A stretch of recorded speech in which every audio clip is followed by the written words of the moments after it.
आनंद मठ।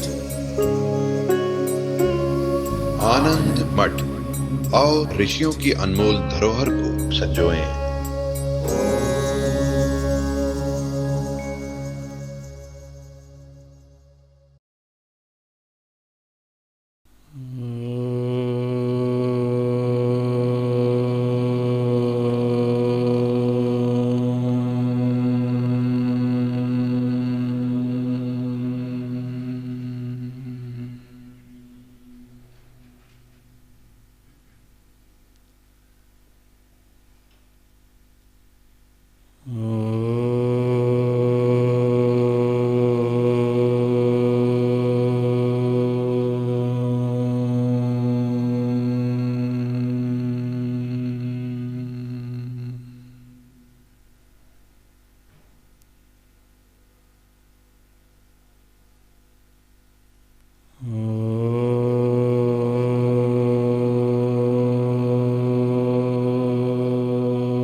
सहनो भुनक्तु सह वीर्यं करवावहै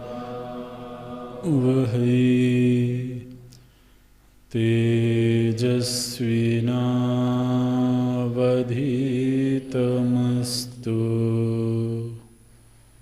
मा विद्विषावहै।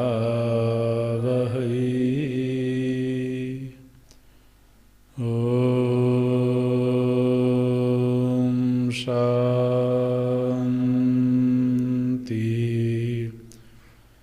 शान्ति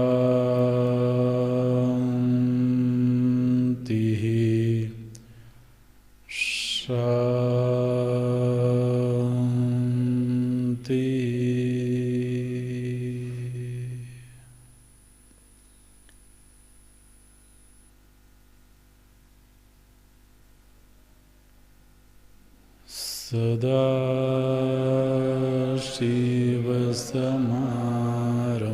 सदाशिवसमारम्भां शङ्कराचार्यमध्यमाम् अस्मदाचार्यपर्यन्तां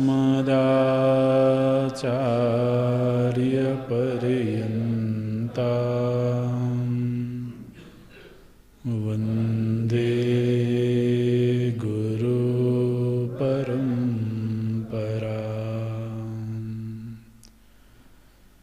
शङ्करं शङ्कराचार्यं केशवं वादरायणं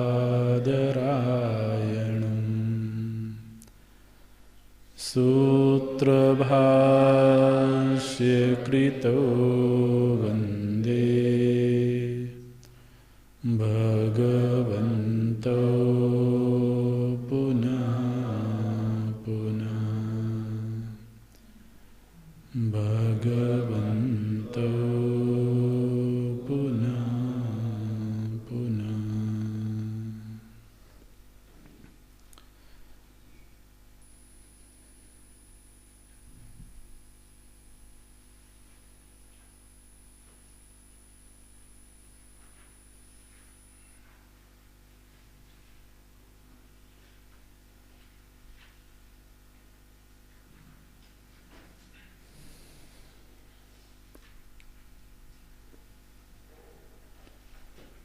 एष सर्वेषु भूतेषु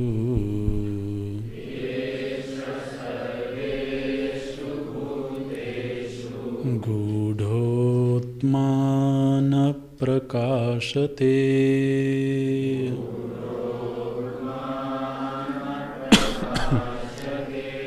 दृश्यते त्वग्रया बुद्ध्या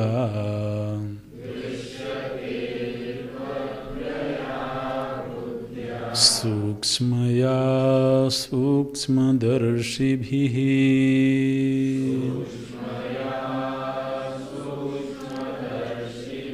एष सर्वेषु भूतेषु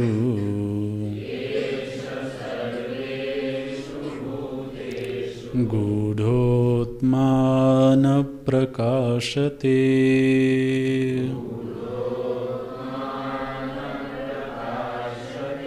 दृश्यते त्वग्रया बुद्ध्या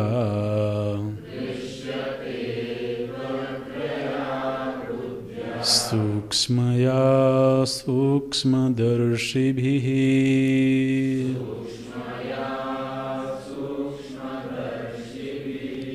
सूक्ष्मया सूक्ष्मदर्शिभिः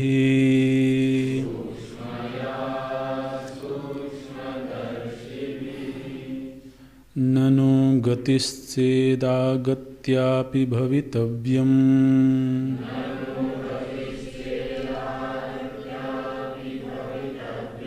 कथं यस्माद् भूयो न जायत इति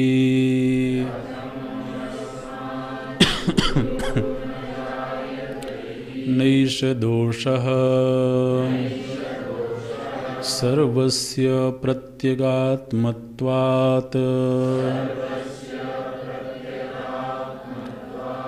अवगतिः एव गतिरिति उपचर्यते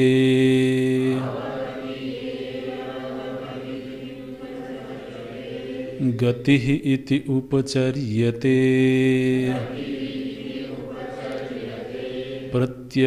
प्रत्यगात्मत्वं च दर्शितम् इन्द्रियमनोबुद्धिपरत्वेन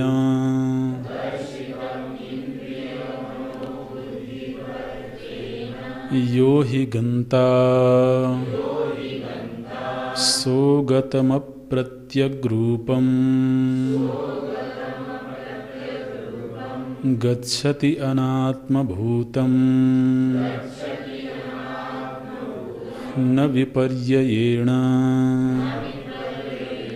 तथा च श्रुतिः अनध्वगा अध्वसुपारैष्णवः इत्याद्या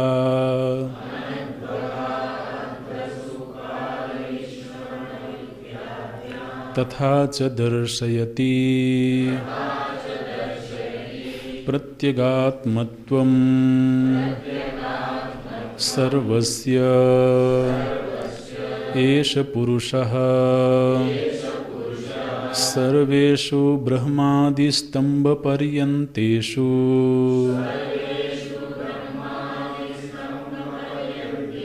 भूतेषु गूढः संवृतः दर्शनश्रवणादिकर्मा अविद्यामायाच्छन्नः अतएव आत्मा न प्रकाशते आत्मत्वेन कस्यचित् अहो अतिगंभीरा दुरवगाह्या विचित्रा माया च इयम् यदयं सर्वो जन्तुः परमार्थतः परमार्थसतत्वोऽपि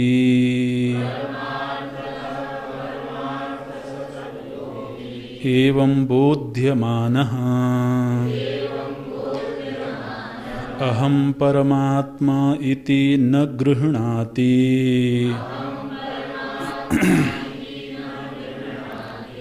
अनात्मानं देहेन्द्रियादिसंघातम् आत्मनः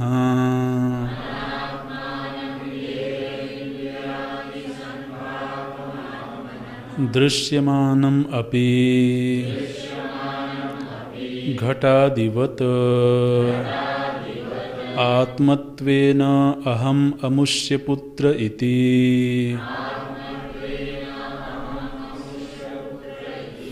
अनुच्यमानोऽपि गृह्णाति नूनं परस्यैव मायया मोमुह्यमानः सर्वो लोको बम्भ्रमीति तथा च स्मरणम् नाहं प्रकाशः सर्वस्य योगमाया समावृतः इत्यादि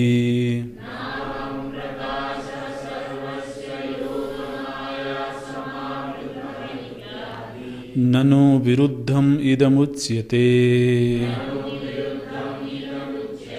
मत्वा धीरो न शोचति न प्रकाशते इति च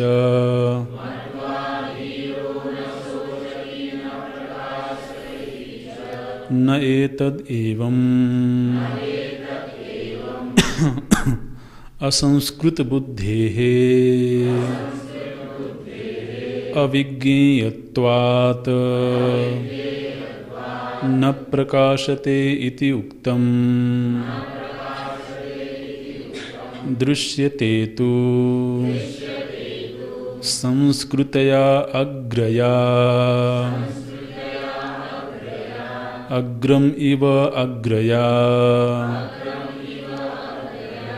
तया एकाग्रतया उपेतया इति एतत् सूक्ष्मया सूक्ष्मवस्तुनिरूपणपरया कैः सूक्ष्मदर्शिभिः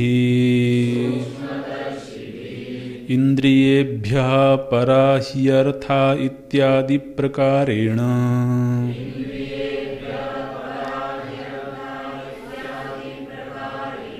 सूक्ष्मता पारम्पर्यदर्शनेन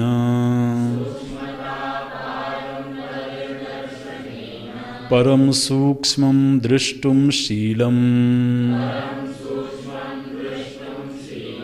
येषां ते सूक्ष्मदर्शिनः तैः सूक्ष्मदर्शिभिः पंडितैः इति एतत्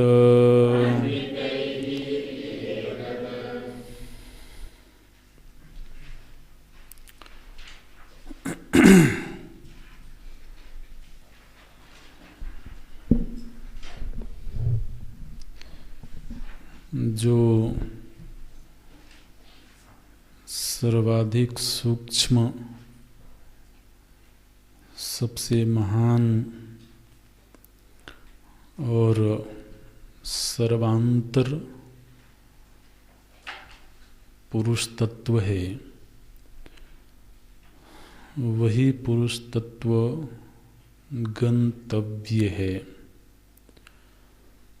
वही जीव की यात्रा का अंतिम पड़ाव है।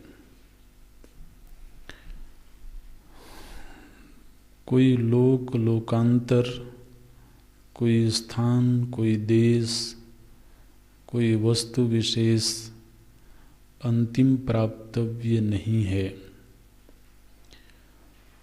ऐसा निश्चय वो साधक को प्राप्त होना चाहिए। और ऐसा जो परमार्थ तत्व है वह किसी देश में जाकर के प्राप्त नहीं होगा, किसी काल में जाकर के प्राप्त नहीं होगा, बल्कि अभी यहीं मैं जहाँ हूँ और मैं जब हूँ वहीं यह वस्तु है। वो यहाँ जो साधना दिखाई देती है वह मुख्य रूप से छोड़ने की साधना दिखती है। जो नित्य प्राप्त है उसको कहीं जाकर के प्राप्त करना है ऐसा नहीं, बल्कि हमारी बुद्धि ने जिन अनात्म वस्तुओं को आत्म रूप से पकड़ रखा है उनको छोड़ना है। माने आप विडंबना देखिए कि हमने जिनको पकड़ रखा है उनको छोड़ने की सामर्थ्य नहीं रखते हैं और एक और वस्तु को पकड़ने की इच्छा करते हैं। जबकि सारे ही शास्त्र ये बात कहते हैं कि पुरुष नित्य प्राप्त है। तो यदि नित्य प्राप्त है तो फिर उसकी अनुभूति में अड़चन कहाँ है? तो अड़चन है जिन अनात्म वस्तुओं को हमारी बुद्धि ने तो अहम और मम करके पकड़ा हुआ है और इसीलिए उनमें जकड़ा हुआ है। ये समस्या है। तो मुख्य जो साधना दिखती है वो विरक्ति की ही साधना दिखती है। जिन चीज़ों में माने आप देखिए ये जो सूक्ष्मता का तारतम्य दिखाया गया, इसका एक निहित अर्थ यह भी है कि यदि इंद्रिय में आत्मभाव है तो उस आत्मभाव को छोड़ना है। इंद्रियार्थ में आत्मभाव है तो उस आत्मभाव को छोड़ना है।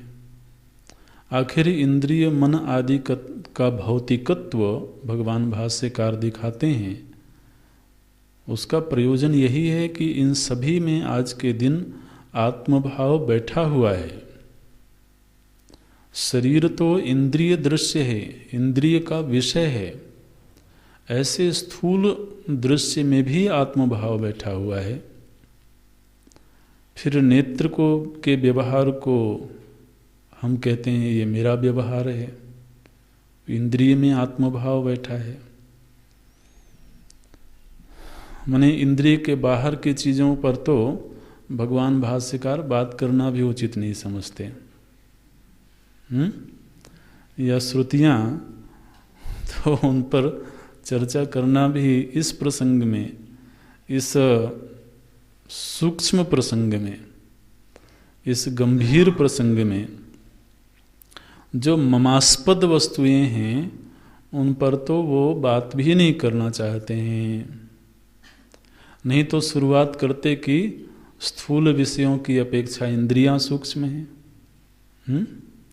तो जब ऐसी चर्चा होती तो स्थूल विषय को भी चर्चा का विषय बनाया जाता, लेकिन शुरुआत हो रही है इंद्रियों से। यानी इंद्रिय से बाहर की जो वस्तुएं हैं वो अत्यंत ही अनात्मा हैं, दृश्य हैं, हेय हैं।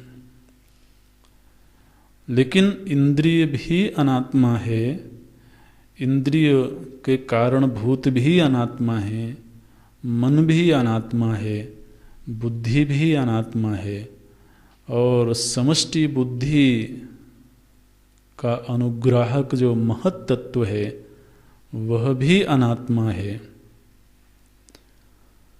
महत तत्व जिस अव्याकृत से उत्पन्न है वह अव्याकृत भी अनात्मा है। तो जो जो अनात्मा के रूप में निश्चित होते जाएं उनसे आत्मभाव छूटता जाए। अगर इस विचार क्रम को देखें तो श्रुति माता एक साधक से क्या चाहती हैं?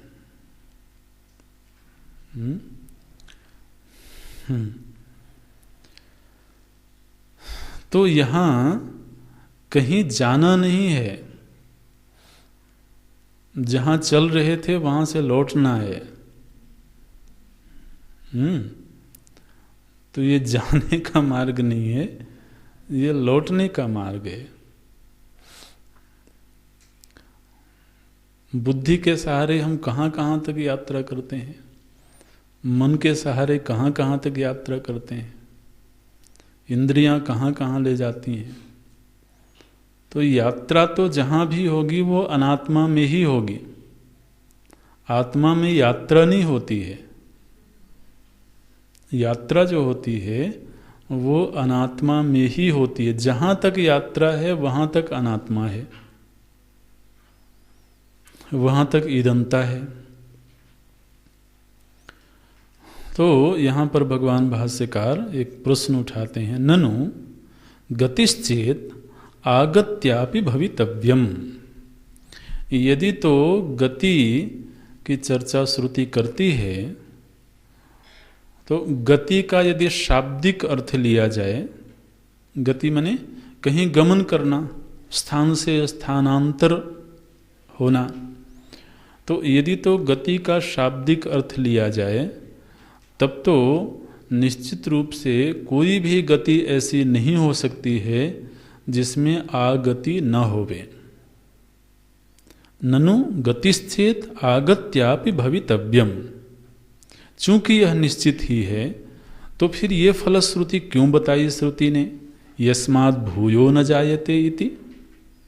फिर श्रुति को एक तरफ तो गति की बात करें और दूसरी तरफ कहें कि वहाँ से पुनः आगति नहीं होगी, ये तो विरुद्धम उच्यते, ये तो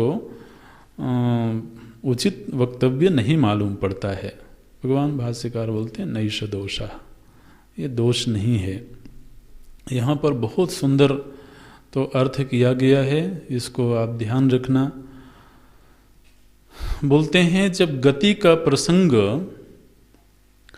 प्रत्यगात्मा के संदर्भ में आता है, माने ये गति शब्द ये श्रुति के लिए गीता जी में भी आएगा और किसी भी ग्रंथ में आवे, यदि प्रत्यगात्मा के प्रसंग में गति शब्द आता है तो वहाँ पर गति का अर्थ है अवगति ही। अवगति माने होता है ज्ञान। क्या बोलते हैं, सर्वस्य प्रत्यगात्मत्वात् अवगति एव गति इति उपचर्यते। ये इस वाक्य को अंडरलाइन करके रखना, ये महत्व का वाक्य है। तो गति इति उपचर्यते, ये जो गति शब्द है इसका उपचार मात्र किया गया है। उपचार मात्र किया गया है माने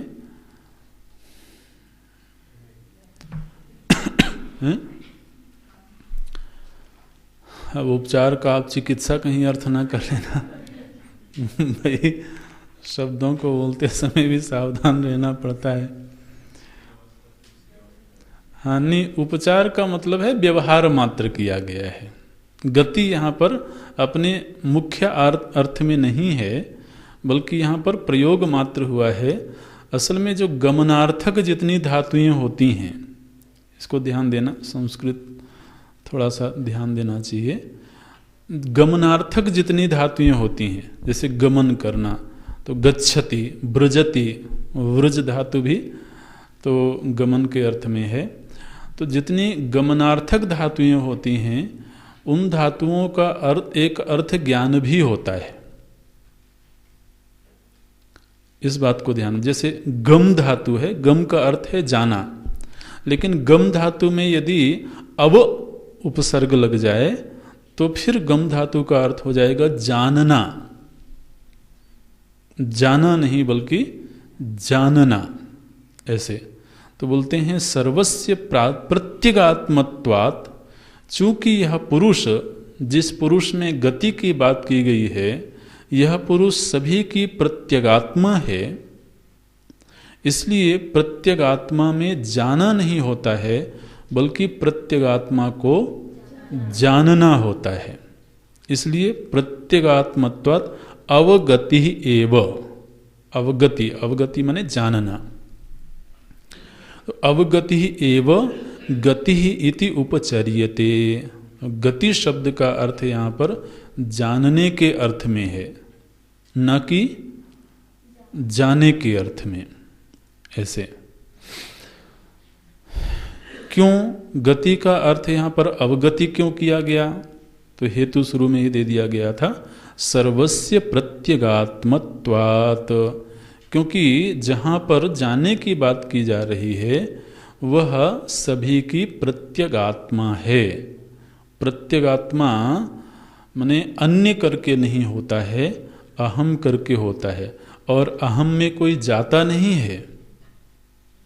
जाने के लिए तो अन्य चाहिए ना, अन्य में जाना होगा। स्वयं में कोई जाता नहीं है, बल्कि स्वयं का यदि स्पष्ट बोध न हो तो स्वयं को जानना होता है। माने अगर हम ये कहें कि कल मैं मुझ में ही जाऊंगा, ऐसे बनेगा क्या? नहीं बनेगा। लेकिन मैं मुझको ही जानूंगा, ये तो बन सकता है। इसलिए सर्वस्य प्रत्यगात्मत्वात् अवगति एव गति इति उपचर्यते। प्रत्यगात्मा का निदर्शन श्रुति ने पूर्व के मंत्रों में करवाया है। प्रत्यगात्मत्वं च दर्शितम इंद्रिय मनोबुद्धि परत्वेन।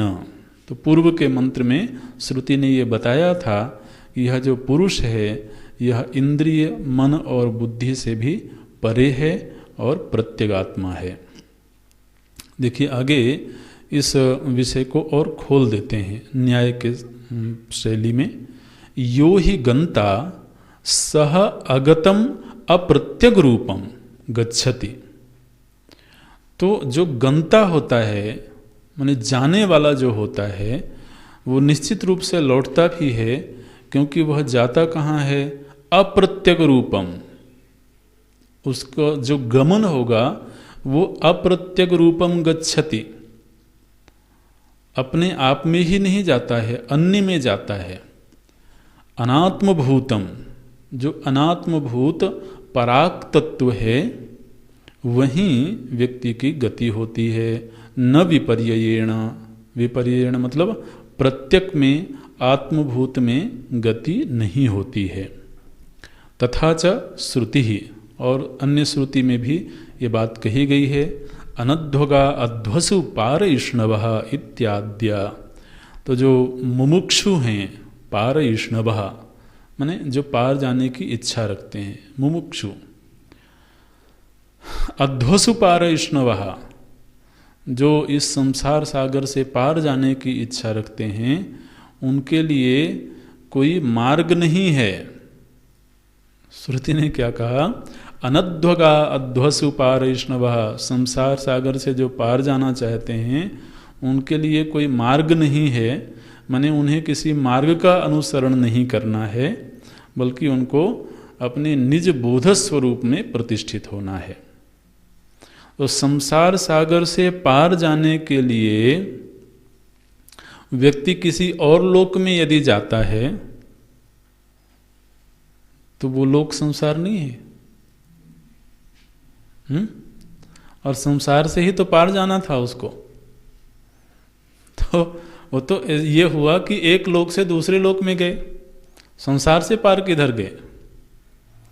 तो जो संसार से पार जाना चाहता है उसको किसी मार्ग में नहीं जाना है, बल्कि सारे मार्गों का अतिक्रमण करके निज स्वरूप में जाना है।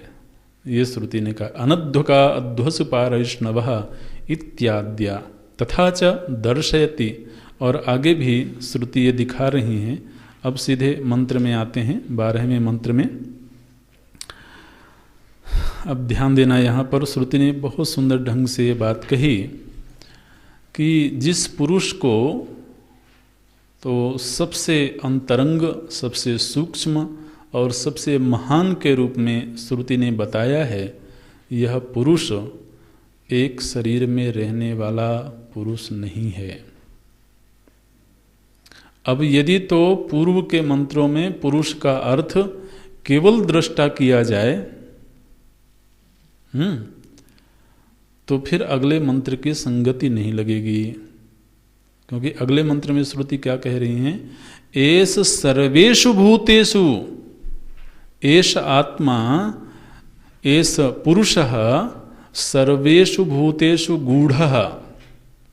गूढ़ा माने ये सभी भूतों में तो छिपा हुआ है। एष सर्वेषु भूतेषु गूढ़ः। अब आप देखिए, पुरुष शब्द का अर्थ यदि समष्टि का अधिष्ठान रूप पुरुष ना किया जाए तो ये मंत्र बिल्कुल भी वहाँ तो संगति नहीं लग पाएगी। ये किस पुरुष की बात की गई है परागति के रूप में? बोले ये एष पुरुषा, यही जो पुरुष है ये सर्वेषु भूतेषु, समस्त भूतों में, न केवल एक शरीर में। ये मंत्र महाराज सांख्य दर्शन, न्याय दर्शन सभी को तो जयराम जी की सर्वेषु भूतेषु एष, और यहाँ पर ध्यान देना बहुवचन में नहीं कहा गया है, पुरुष एक ही पुरुष की बात की जा रही है। एष सर्वेषु भूतेषु गूढ़ः कहा आत्मा, किंतु न प्रकाशते, छिपा सभी में हमारा दिखता नहीं है। यही तो समस्या है। तथा च दर्शयति, भगवान भाष्यकार बोलते हैं, तथा च दर्शयति प्रत्यगात्मत्वम सर्वस्य। अगले मंत्र में भी श्रुति ये दिखा रही हैं कि यह जो पुरुष है ये सभी की प्रत्यगात्मा है। अब पदशः भाष्य भगवान भाष्यकार करते हैं, एष, एष शब्द का अर्थ करते हैं एष पुरुषः, जो पुरुष अव्याकृत से भी सूक्ष्म है, अव्याकृत से भी महान है, अव्याकृत से भी ज़्यादा अंतरंग है, एष पुरुषः, यही जो पुरुष है सर्वेषु, सर्वेषु का अर्थ करते हैं ब्रह्मादि स्तंभ पर्यंतेषु भूतेषु, ब्रह्मा जी से लेकर के स्तंभ पर्यंत समस्त भूतों में गूढ़ा, गूढ़ा का अर्थ करते हैं संवृतः, सभी में ये भरा हुआ है, सभी में आविष्ट है, सभी में प्रविष्ट है। अच्छा, तो महाराज वो पुरुष जो है सभी भूतों में है, सभी भूतों में छिपा हुआ है, मुझे तो दिखता नहीं है। बोले अच्छा, तुमको नहीं दिखता है? पुरुष के होने की कहीं अनुभूति होती है क्या? बोले पुरुष के होने की अनुभूति होती तो है। किस रूप में? बोले दृष्टा के रूप में, श्रोता के रूप में, मनता के रूप में।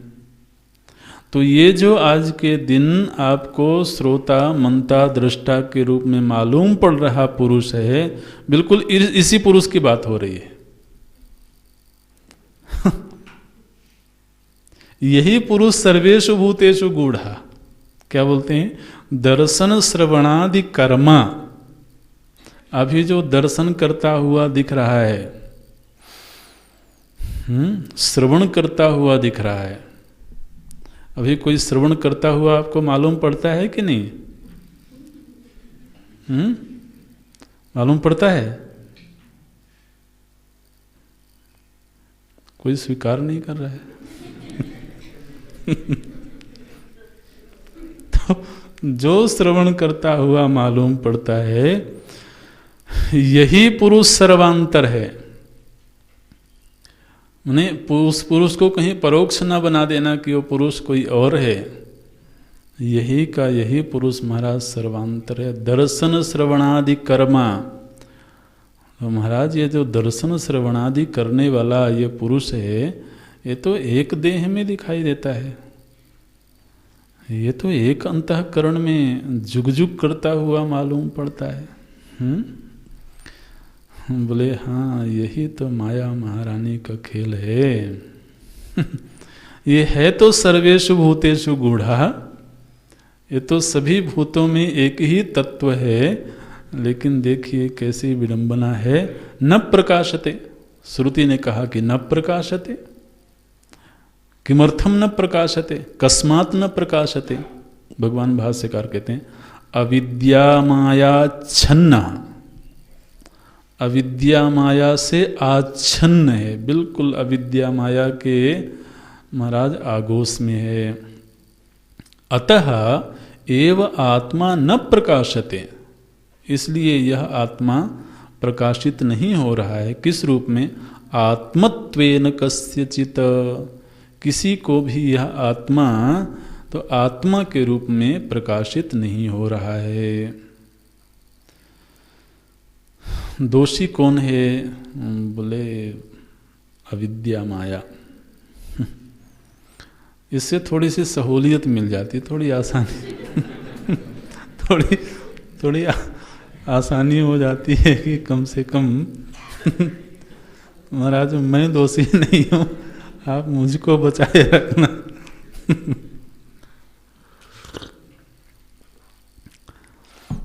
और भगवान बोल देते हैं कि ये माया मेरी है, इसलिए और भी आसानी है कि भाई फिर तो हम तो बचे हुए हैं। अब जहाँ जो भी गलती है, या तो आप अपनी गलती स्वीकार कर लो या तो अपने माया की गलती स्वीकार कर लो।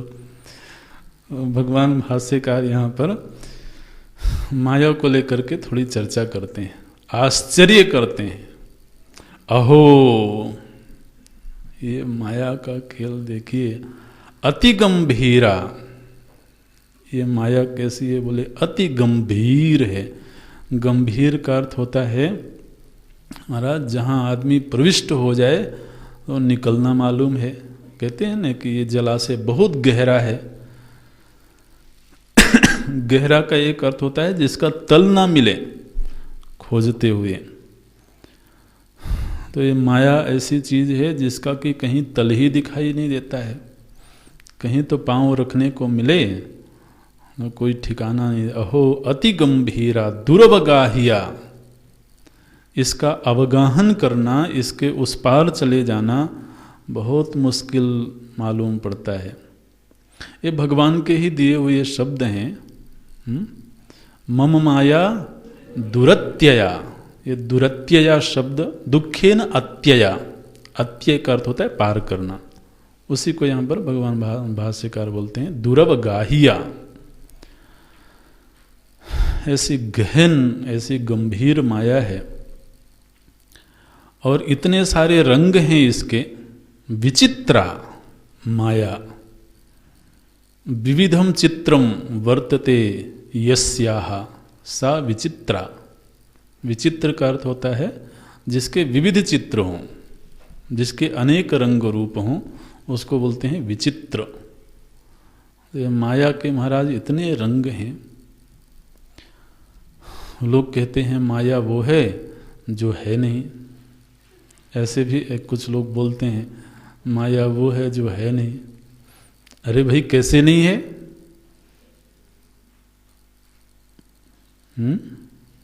भगवान कहते हैं अहो अति गंभीरा। तो है एक चीज तभी तो उसकी चर्चा हो रही है। यहाँ हालत तो ये है महाराज कि हमारे भीतर एक भी दुष्ट वृत्ति आ जाए, उस एक दुष्ट वृत्ति से उस पार जाना मुश्किल दिखाई देता है। लोग कहते हैं माया नहीं है। आप जरा सोचो तो सही, एक ईर्ष्या की वृत्ति आ जाए, अब उससे पार हो जा करके दिखाओ।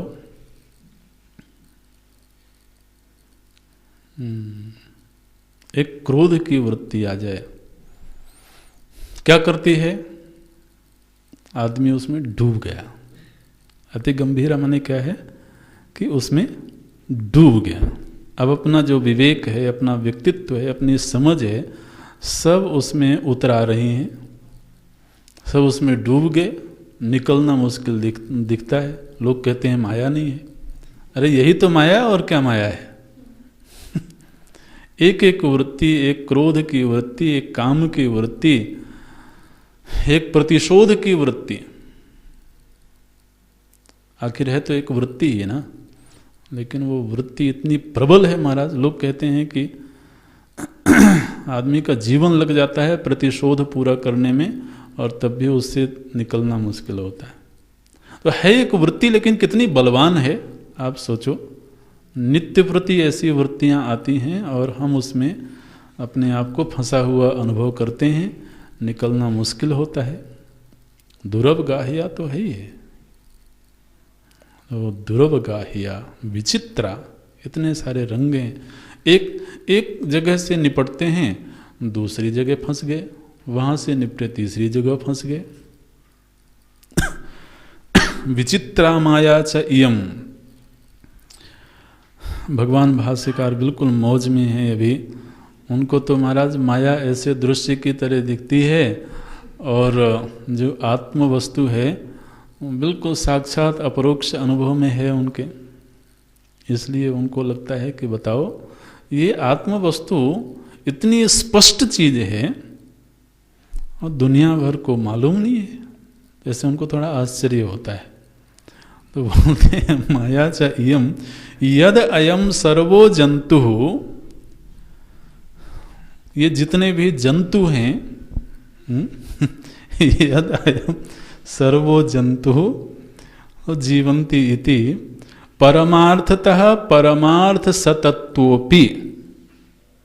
ये जितने जंतु हैं, जितने जीव हैं, ये सब के सब परमार्थतः पारमार्थिक वस्तु हैं, माने परमार्थतः सभी के सभी ब्रह्म हैं।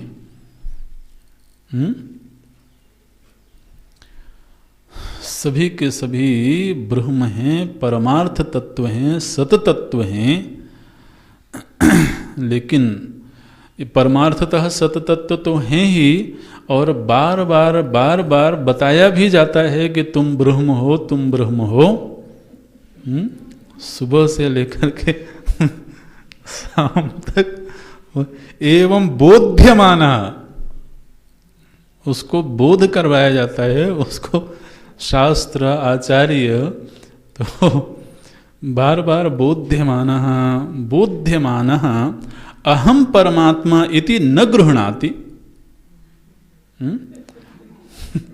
उसको वो ग्रहण नहीं कर पाता है, इतना समर्थ नहीं है वो।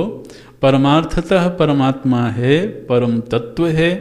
सारी श्रुतियां चिल्ला चिल्ला करके कहती हैं बोध्यमानः किंतु अहम परमात्मा इति न गृह्णाति। मैं परम तत्व हूं ऐसा वो ग्रहण नहीं कर पाता है, समझ नहीं पाता है। और महाराज जिस चीज का उपदेश कभी किसी ने नहीं किया,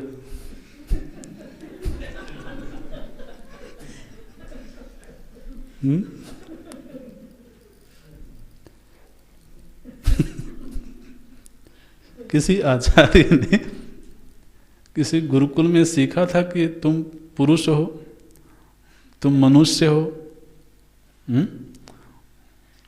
किसी ने उपदेश किया हो तो कह नहीं सकते भाई।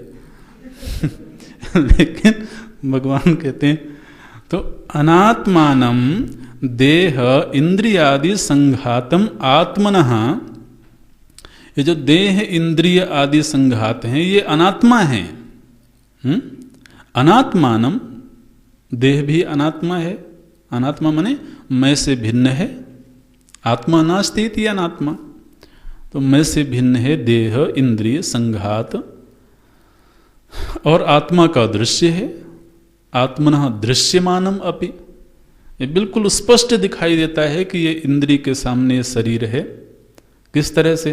बोले घड़े की तरह से। ये शरीर कैसे दिखता है? बोलते घटादि बात।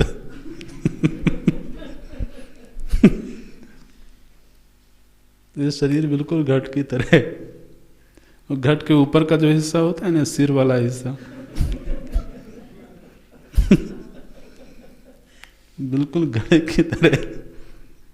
तो घटादि वो दृश्यमानोपि, प्रत्यक्ष दृश्य है और रोज रोज बोलते भी हैं, पढ़ते भी हैं। यद दृश्यम तज्जड़म तत् हेयम ऐसा पढ़ते हैं, और ये शरीर प्रत्यक्ष दृश्य है। फिर भी घटादिवत आत्मत्वेन अहम अमुष्य पुत्र इति बोलता है मैं इसका पुत्र हूँ, मैं इसका भाई हूँ, मैं पुरुष हूँ। भगवान भाष्यकार बिल्कुल मौज में है। अनुच्य मानव पे किसी ने कहा नहीं, किसी ने उपदेश नहीं किया महाराज, किसी गुरुकुल में जाकर के नहीं पढ़ा। अनुच्य मानोपि गृह्णाति, अहम परमात्मा इति न गृह्णाति, अहम पुत्र इति गृह्णाति। वहां बोध्य मानोपि न गृह्णाति, और यहाँ अनुच्य मानो बिना कहे ही सबको बिल्कुल लोक सिद्धम। दुर्वगाह्या माया। भगवान भाष्यकार बोलते हैं नूनम, निश्चित रूप से ये जो इतना तमाशा हो रखा है ये सब परस्यैव मायया, ये बिल्कुल उस परमात्मा की माया है। परस्यैव मायया मोह्यमानः, उस परमात्मा की माया से ही मोहित होकर के यह सर्वोलोक बम भ्रमीति, बिल्कुल बोलते हैं विभ्रम में पड़ा हुआ है। बम भ्रमीति माने विभ्रम में पड़ा हुआ है। सर्वोलोका, ये एक दो लोगों की बात नहीं है, सारी दुनिया की यही स्थिति है। परमात्मा की माया से जिसके विषय में उपदेश नहीं किया गया उसको मैं मान लिया, उसको मेरा मान लिया, और जिसको सारी प्रमाण सारी श्रुतियाँ तो उद्घोष करती हैं वहाँ पर आत्मभाव नहीं बन पाता है। तथा च स्मरणम, बहुत सुंदर उद्धरण दिया है भगवान भाष्यकार ने गीता जी का। तो गीता जी में प्रभु जी ने ये बात कही है, नाहम प्रकाशः सर्वस्य योग माया समावृतः। मैं सर्वत्र होकर के भी सभी के लिए प्रकाशित नहीं होता हूँ। नाहम प्रकाशः सर्वस्य, सभी के लिए मैं प्रकाशित नहीं होता हूँ। लोग मुझे नहीं जान पाते हैं। क्यों महाराज आप प्रकाशित क्यों नहीं होते हैं? बोलते हैं योग माया समावृतः, योग माया से मैं आवृत हूँ, योग माया में छिपा हुआ हूँ मैं। योग माया मने हाँ, योग माया मने माया सीधे त्रिगुणात्मिका जो माया है। चूंकि तीनों गुण योग में रहते हैं, एक साथ ही रहते हैं, इसलिए योग माया बोलते हैं। तो योग माया समावृतः इत्यादि। तो ये इस 12वें मंत्र का प्रथम वाक्य की व्याख्या अभी भगवान भाष्यकार ने की। क्या वाक्य था? एष सर्वेषु भूतेषु गूढ़ः आत्मा न प्रकाशते। तो श्रुति ने कहा कि आत्मा न प्रकाशते, तो न प्रकाशते किमर्थम न प्रकाशते, उसकी ये व्याख्या की गई। माया की जो व्याख्या हुई कि अगर ऐसा आत्मा, ऐसा पुरुष सर्वत्र नित्य वर्तमान है तो फिर वह प्रकाशित क्यों नहीं होता है? तो भगवान भाष्यकार ने व्याख्या करी कि इस माया की वजह से ये प्रकाशित नहीं होता है विद्यमान होने पर भी। बोलते हैं ननु विरुद्धम इदम उच्यते। तो एक तरफ जब आपने ये कहा कि आत्मा न प्रकाशते, आत्मा प्रकाशित नहीं होता है, एक तरफ आपने ये बात कह दी, तो सिद्धांत वाक्य हो गया कि आत्मा न प्रकाशते। फिर श्रुति में ये कहा गया कि मत्वाधीरो न शोचते, जो आत्मा को जान लेता है वह फिर शोक नहीं करता है। तो एक तरफ आप कह रहे हैं कि आत्मा न प्रकाशते, उसको जाना नहीं जा सकता, और दूसरी तरफ श्रुति कह रही है कि जो उसको जान लेता है वह शोक से पार चला जाता है। तो जान लेता है इसका मतलब है प्रकाशते। तो बोलते हैं ननु विरुद्धम इदम उच्यते, ये विरोधी बात आप कर रहे हैं क्या? मत्वाधीरो न शोचति, एक बार तो ये कहा गया कि उस आत्मा को जान करके जो धीर पुरुष है वो शोक नहीं करता, इसका मतलब है कि आत्मा जानी जा सकती है। और फिर श्रुति ने कहा न प्रकाशते इति च, ये आत्मा प्रकाशित नहीं है। बोलते हैं हाँ न एतद, ऐसा आपको विरोध नहीं दिखना चाहिए। इसका तो समाधान ये है, हम बताते हैं। एवं जब श्रुति ने कहा कि न प्रकाशते, तो वह किसके संदर्भ से कहा गया? बोलते हैं असंस्कृत बुद्धे है। जो असंस्कृत बुद्धि है उसके लिए अविज्ञेयत्वात् न प्रकाशते इति उक्तम। जो असंस्कृत बुद्धि है, जिसकी बुद्धि संस्कारित नहीं हुई है, अब ये वाक्य आपको समझ में आ रहे होंगे। तो जिसकी बुद्धि रूपी सारथी प्रशिक्षित नहीं है, तो असंस्कृत बुद्धि है अविज्ञेयत्वात्, जिसकी बुद्धि सुसंस्कृत नहीं है उसके लिए अविज्ञेय है।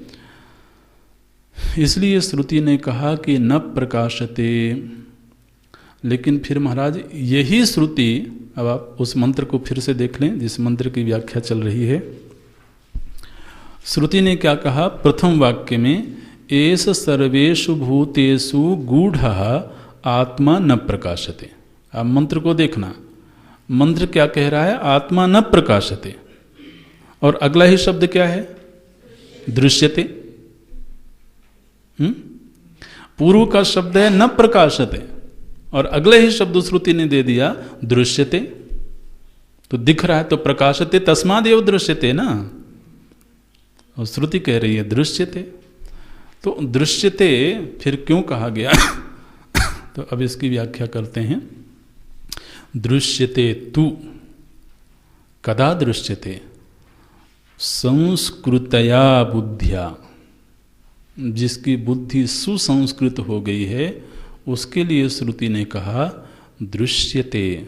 और जब श्रुति ने कहा था न प्रकाशते, तो वह किसके लिए कहा गया था? असंस्कृत बुद्धि वाले के लिए। यहाँ पर बोलते हैं दृश्यते तु, ये आत्मवस्तु दिखती है। अच्छा, कैसे दिखती है? संस्कृतया, जिसने बुद्धि को संस्कारित किया है। संस्कृतया, अग्रया। अब श्रुति के शब्दों को आप ध्यान देना। दृश्यते तु अग्रया बुद्धिया सूक्ष्मया। तो यहाँ पर बुद्धि के 3 विशेषण दिए गए हैं, या आप कह सकते हैं 2 विशेषण दिए गए हैं। अग्रया बुद्धिया, सूक्ष्मया बुद्धिया। अग्रया बुद्धिया माने एकाग्र बुद्धि। एकाग्र बुद्धि से और सूक्ष्म बुद्धि से अयम आत्मा दृश्यते। बोलते हैं संस्कृतया अग्रया, अग्रम इव अग्रया, तया एकाग्रतया उपेतया इति एतत्। तो इति एतत्, एकाग्रतया इति एतत्, जिसकी बुद्धि एकाग्र है। बुद्धि का पहला विशेषण श्रुति ने दिया, जिसकी बुद्धि एकाग्र है। एकाग्र बुद्धि माने क्या? नहीं, सूक्ष्म तो अगला लक्षण है, उसकी व्याख्या आगे करेंगे। लेकिन पहला लक्षण दिया गया एकाग्रया बुद्धिया दृश्यते। माने आप 2 वाक्य बना सकते हैं, अग्रया बुद्धिया दृश्यते और सूक्ष्मया बुद्धिया दृश्यते। तो ये दृश्यते, कह दृश्यते? आत्मा दृश्यते। केन दृश्यते, कया दृश्यते, किसके द्वारा दिखता है ये आत्मा? बोलते हैं बुद्धिया दृश्यते। बुद्धि के द्वारा इस आत्मा का दर्शन होता है। कौन सी बुद्धि के द्वारा? अग्रया बुद्धिया और सूक्ष्मया बुद्धिया। ऐसे अन्वय करेंगे तो फिर वाक्य सीधे हो जाएंगे। तो पहला लक्षण दिया गया बुद्धि का अग्रया बुद्धिया, एकाग्रतया उपेतया बुद्धिया। तो जिसकी बुद्धि एकाग्र है, एकाग्र का अर्थ क्या करेंगे?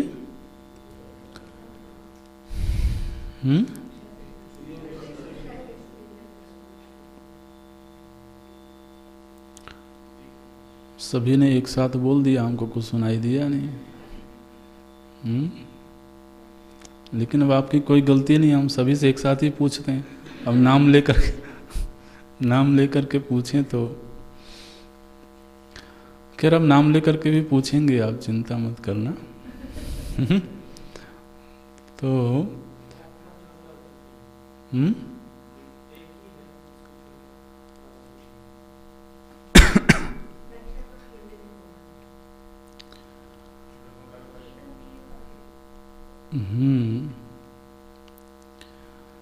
एकाग्रता का अर्थ यहाँ पर है तो चिंतन का एक ही विषय हो।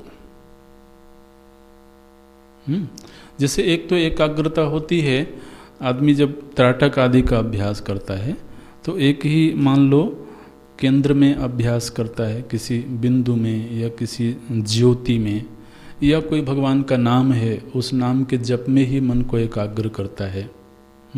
ऐसे शरीर के किसी केंद्र में मन को एकाग्र करता है, तो ये एकाग्रता अलग है। यहाँ पर चूंकि चिंतन का प्रसंग चल रहा है तो यहाँ पर एकाग्र्या बुद्धिया का अर्थ है कि उसकी बुद्धि के सामने चिंतन के विषय बहुत सारे नहीं हैं। जैसे कोई वैज्ञानिक है तो वैज्ञानिक एकाग्र होकर के विज्ञान का चिंतन करता है। इसका मतलब क्या है कि उसके चिंतन के विषय के रूप में सिवाय विज्ञान के और कोई दूसरा विषय नहीं है ना। तो इसी तरह से यहाँ पर सिवाय आत्म तत्व के, माने सिवाय वेदांत के, वो अन्य किसी विषय पर चिंतन अब नहीं करता है। तो वेदांत ही एक विषय है जो उसके सामने चिंतन के लिए उपलब्ध है। उसको बोलते हैं एकाग्रतया, एकाग्रतया उपेतया इति एतत्। फिर दूसरा लक्षण किया गया सूक्ष्मया। सूक्ष्मया का अर्थ करते हैं सूक्ष्म वस्तु निरूपण परया। माने अब यह जो बुद्धि है यह सूक्ष्म वस्तु का निरूपण करने में अभ्यस्त हो गई है। पहले तो सूक्ष्म वस्तु को समझना भी मुश्किल होता था, अब बुद्धि का ऐसा अभ्यास हो गया कि वह सूक्ष्म वस्तु का चिंतन भी कर सकती है और उस सूक्ष्म वस्तु का निरूपण भी कर सकती है। निरूपण परया, सूक्ष्म वस्तु निरूपण परया। तो ऐसी जो एकाग्र और सूक्ष्म विषय में अवगाहन करने वाली बुद्धि है, इस बुद्धि के द्वारा ही अयम आत्मा दृश्यते। किनके द्वारा? कौन है जो ऐसी बुद्धि से तो आत्मदर्शन कर सकते हैं? कई ही। किनके द्वारा? तो श्रुति ने कहा था सूक्ष्मदर्शी भी, सूक्ष्मदर्शियों के द्वारा।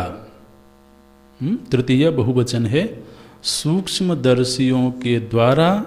आप उस मंत्र को फिर से देख लेना, ये भी महत्व का मंत्र है, इसलिए इसको याद रखना। सूक्ष्मदर्शी भी सूक्ष्मया अग्रया बुद्धिया आत्मा तु दृश्यते।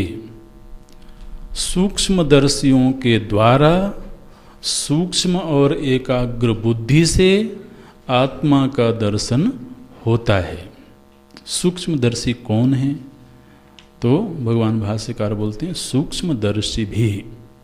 सूक्ष्मदर्शी की व्याख्या जो भगवान भाष्यकार करते हैं पूर्व के मंत्रों से जोड़ करके करते हैं। पूर्व के मंत्रों में जिस तरह का क्रम बताया गया था चिंतन का, अब वो इसी क्रम से चिंतन करने में समर्थ हैं। क्या बोलते हैं? इंद्रियेभ्यः पराहि अर्थाः इति इत्यादि प्रकारेण सूक्ष्मता पारंपर्य दर्शनेन परम सूक्ष्मम। तो इस परंपरा से जब उन्होंने चिंतन किया है, इंद्रियों से सूक्ष्म भूत हैं, भूत से सूक्ष्म मन, उससे सूक्ष्म बुद्धि, बुद्धि से सूक्ष्म महातत्व, उससे अव्याकृत और फिर जो पुरुष तत्व है। तो ऐसे सूक्ष्मता पारंपर्य दर्शनेन, सूक्ष्मता की परंपरा से दर्शन करते करते कहाँ पहुँचे? बोले परम सूक्ष्मम, जो सबसे परम सूक्ष्म है, अब उस पुरुष तत्व को देखने में वो तो समर्थ हो गए हैं, उनकी बुद्धि अभ्यस्त हो गई है। परम सूक्ष्मम दृष्टुम शीलम, शील, शील का अर्थ होता है स्वभाव। माने अब ये ऐसे महापुरुष हैं जो सिवाय सूक्ष्म वस्तु के और कोई चीज़ देखना, किसी चीज़ पर चिंतन करना, चर्चा करना अब इनको पसंद नहीं है, स्वभाव बन गया उनका। सूक्ष्म सूक्ष्मम दृष्टुम शीलम येषाम ते सूक्ष्मदर्शिनः। सूक्ष्मदर्शी कौन है? जो सूक्ष्म वस्तु का दर्शन करने के अभ्यासी हैं, वैसा ही उनका स्वभाव हो गया है। तैहि सूक्ष्मदर्शी भी, उन्हीं सूक्ष्मदर्शियों के द्वारा यह आत्मा देखी जाती है। पंडितैहि इति एतत्, सूक्ष्मदर्शी का एक शब्दांतर किया भगवान भाष्यकार ने, पंडित। तो जो पंडित हैं उन्हीं के द्वारा ये आत्मवस्तु देखी जाती है। सद असद विवेकिनी बुद्धि विद्यते, सा पंडा बुद्धि। तो पंडित, पंडित शब्द ऐसे बनता है, पहले बताया था हमने आपको।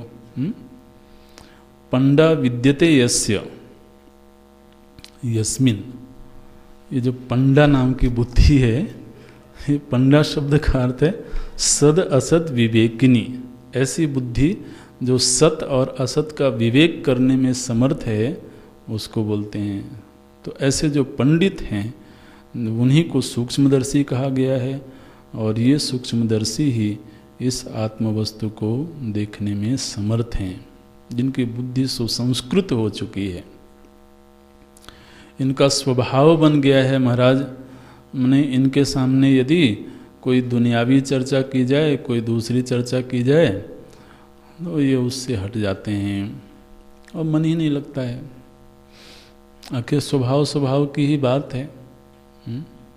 हम सभी स्वभाव संपन्न हैं।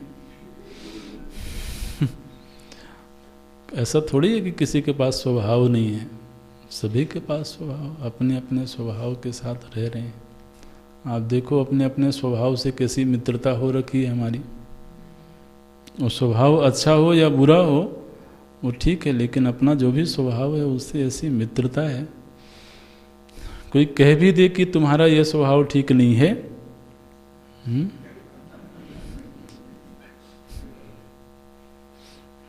लेकिन फिर भी आखिर वो स्वभाव है। वही पर भाव होता तो आदमी छोड़ देता, यहाँ तो ये स्वभाव है। तो यहाँ पर एक तो माया का दर्शन भगवान भाष्यकार ने करवाया, और उससे संतरण का उपाय क्या है वो भी बताया गया। और बिल्कुल यही श्रुति के जो वाक्य हैं, यही के यही फिर भगवान गीता जी में तो जगह जगह पर बोलते हैं। मायाम एताम तरंती ते, भगवान ने उस श्लोक में ये बात कही कि यद्यपि दुखेन अत्यया, इसको पार करना कठिन है, लेकिन सभी के लिए कठिन नहीं है। कोई कोई हैं जो पार करते भी हैं। मायाम एताम तरंती ते, लेकिन वो कौन है?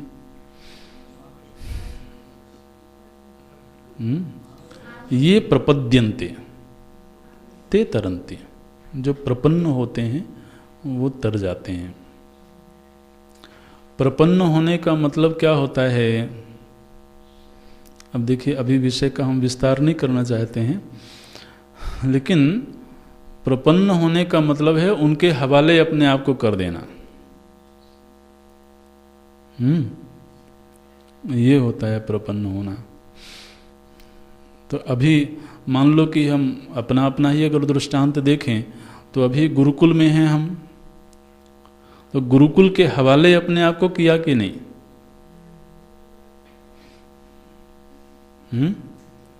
बोले महाराज मैं अपने व्यक्तित्व को सुरक्षित रखूंगा, गुरुकुल के अपने नियम होंगे, मेरे अपने नियम हैं। अब बताओ।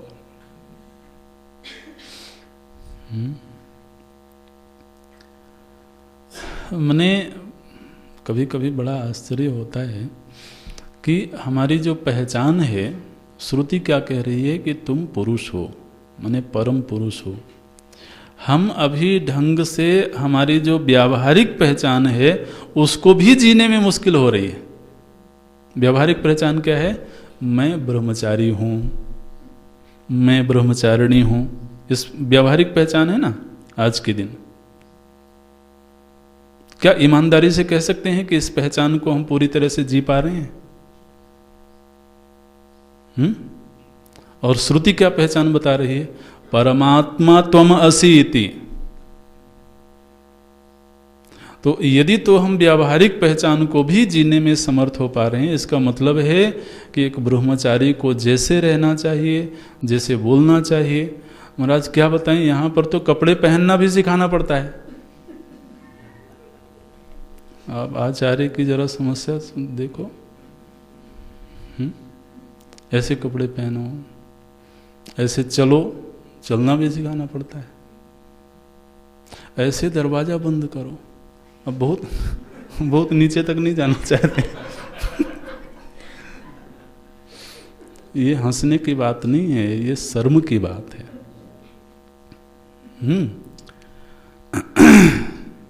कि आज हमारी स्थिति कहाँ है और हम कहाँ पहुंचना चाहते हैं, श्रुति कहाँ पहुंचाना चाहती है हमको।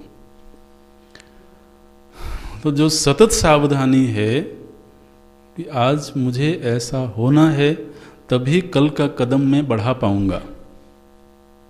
अभी कदम कितने पीछे हैं, इसलिए जो सावधान है उसी को साधक बोलते हैं। वो सतत सावधान है। तो अगर हम एक बहुत सम्मानित गुरुकुल के विद्यार्थी हैं, तो उस विद्यार्थी को किस तरह से रहना चाहिए, किस तरह से व्यवहार करना चाहिए, ये अगर हम नहीं सीख पाए तो आगे तो बहुत सूक्ष्म बात सीखना है। इसलिए अभ्यास होवे, सतत सावधानी होवे, और जो जो पहचान शास्त्र ने दी है उन पहचानों को धीरे धीरे अगर हम जीवन में अभ्यास करें, तभी ये कुछ कदम बढ़ते बढ़ते आगे फिर अहम परमात्मा इति इस भाव में स्थापना हो सकती है। अन्यथा तो माया की चर्चा भी भगवान भाष्यकार ने करी ही है। बोलते हैं पंडित ही, जो सूक्ष्मदर्शी हैं, जिनका स्वभाव हो गया है शास्त्र सम्मत चिंतन करने का, शास्त्र सम्मत जीने का, वही इस आत्म तत्व का दर्शन कर पाते हैं। अगला जो मंत्र है वो ध्यानाभ्यास का मंत्र है, वो चर्चा करते हैं। ओम पूर्णमदः पूर्णमिदं पूर्णात् पूर्णमुदच्यते पूर्णस्य पूर्णमादाय पूर्णमेवावशिष्यते। ओम शांति शांति शांति। हरि ओम। श्री गुरुभ्यो नमः।